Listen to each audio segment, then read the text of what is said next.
Brothers and sisters, we are back on our program today, and this is the third item on our agenda today. This is your brother Essa Bokarr, and the topic is the following. Flash update. Ace, Escaf, QCell and Pura as thorny landmarks featuring on our map again. New details are emerging regarding exorbitant charges for people who may want to operate private television stations in the Gambia. And then next is, should Baimas Sen be on the Commission of Inquiry, considering the same spirit that led to the resignation of lawyer Sheriff Tambedu? Ethics challenged by conflict of interest. What a paradox again. Investigated, analyzed, and shared by Banjul Focus admin team through Essa Bokarr. Officials we spoke to did indeed release interesting details by the subject referenced above. What we heard from some people in Pura was depressing for entrepreneurs who may want to venture into the media industry. Or to be more precise, those who may want to start operating private television stations. First of all, we were informed that anyone thinking of setting up a private television station should look at or reserve nothing less than $15 million and above.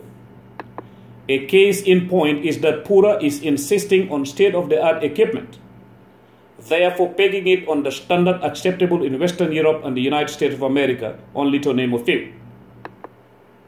With stakeholders, which stakeholders claim is a deeper or sneaky way of muzzling the press, especially during this digital age when social media or the sights and sounds being conceived and delivered by cameras and antennas through satellites could pose a challenge for governments, especially those in Africa, where power corrupts at a faster rate when compared to other parts of the world. During discussions at Pura, we discovered that Escaf, the Senegalese company charged with the responsibility of digital distribution, is like a sacred cow for some top Gambia government officials. Is that so? Interestingly again, we learned that Escaf and Ace, the company responsible of the cable from Europe all the way to other parts of Africa, are working in tandem and are being accommodated by government, which should be verified and the public needs to know. Last week, Escaf technicians were at the Ace office in Brussels.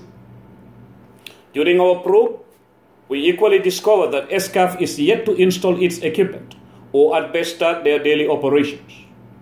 Therefore, their team came to survey the area beginning with Ace office or the Ace office in Brussels, which they will be sharing with Ace staff. Therefore, the Ace building will be accommodating Escaf staff.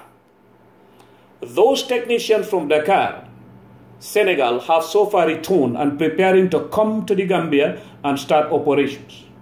Saddest part of the whole thing is that the Escaf team is unreachable and acting big, according to what we heard on Gambian technicians and officials per contents of the conversation we had.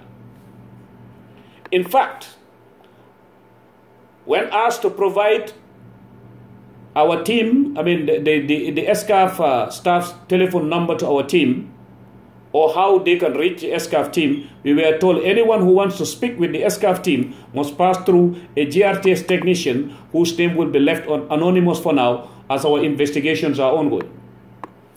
Pura officials our team spoke to towards the end of the discussions have also informed us that Escaf will be operating 6 offices within the entire territory of the Gambia, with the aim of guaranteeing coverage everywhere in the country.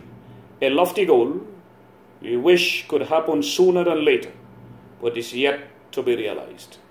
Although delivery is paramount for each and every customer or viewer, affordability will be on top of the priority list in a country where earnings are lower than earnings. Let us look into affordability now. Contrary to what was reported earlier on Escaf, Escaf will not receive contents of any television station's owner in the form of digital transfer free of charge. Escaf will instead charge those TV owners for digitally sending them their contents, or it will not be aired. Likewise, Escaf will equally be the seller of antennas or other equipment that will ultimately send the signals and images to the viewers at home or in a location they choose to fix their televisions. Pura, according to the discussions, said they do not have all the details related to the contract and operations of Escaf. It is either Pura was dodgy or it is not fully involved in what Escaf does or will do, which is obviously wrong, if that is the case, indicating that they, Pura, are handicapped where information they need to know about Escaf is concerned, or Pura is simply cherry-picking who to regulate, or is in fact regulating with cosmetics, but not by dissecting through the stratified layers of some of those cumbersome contracts, which in most cases are more of formality than substance. Along the way, the dossier of QCell was also brought on the table of contents, or agenda items if you wish.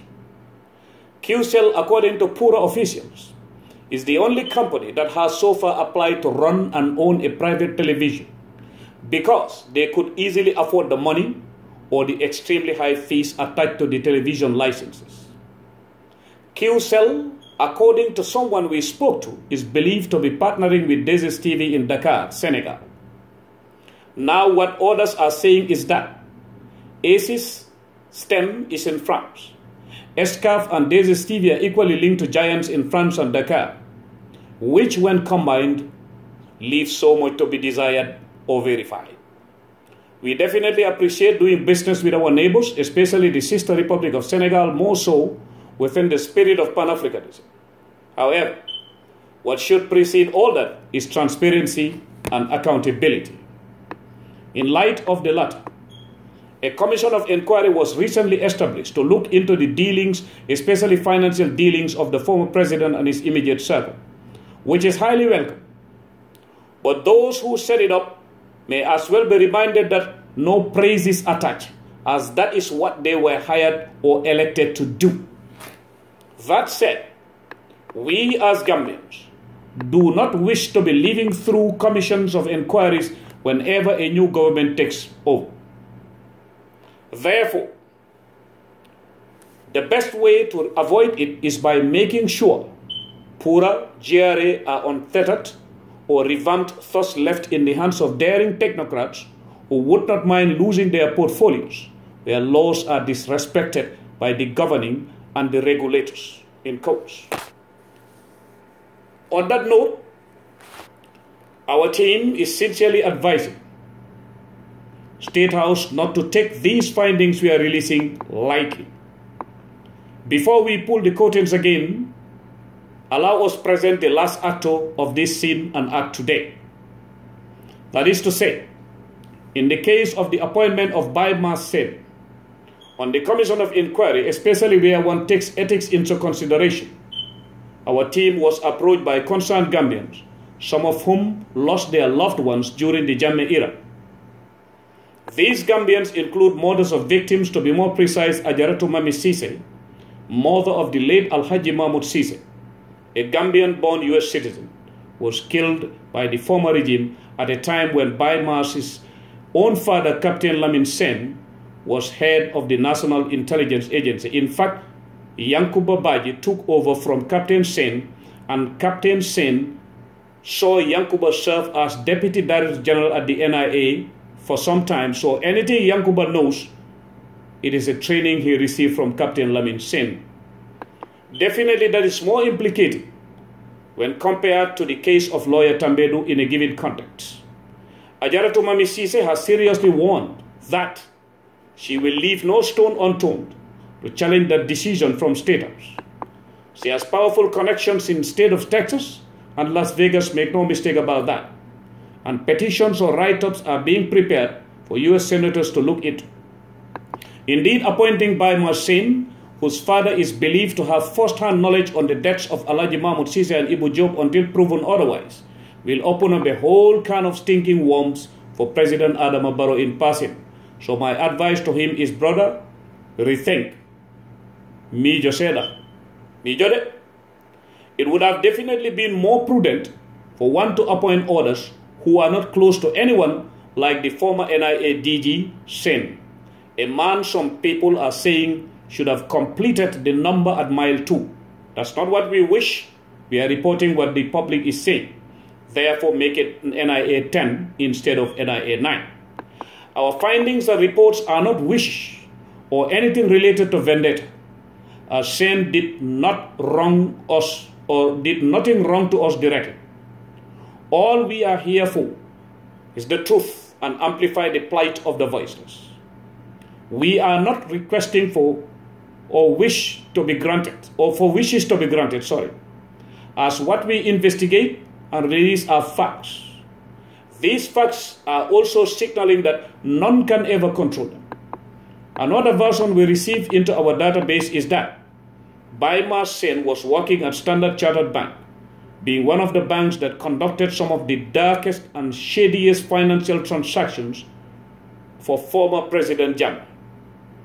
Now, it is very interesting to see that all those who helped Jammeh do those things, some of them they did in fact for their personal gain, are today acting clean and then dumping everything on the head of Yahya Jammeh. That will not be tolerated. There are former government employees who said they will never ever hesitate to give proofs against him by mass and others they are yet to name. They know their proofs, we don't know them, and let's wait for them to come out with it. State House, our role is to expose and advise. So if you fail to listen, don't regret when things turn to be sour and toxic in the future. You're free to take advices or reject them. But be rest assured that we are also in it to safeguard the interests of the nation against all odds. Thank you very much, brothers and sisters. This is your brother Essa Bokarr that ends our program today.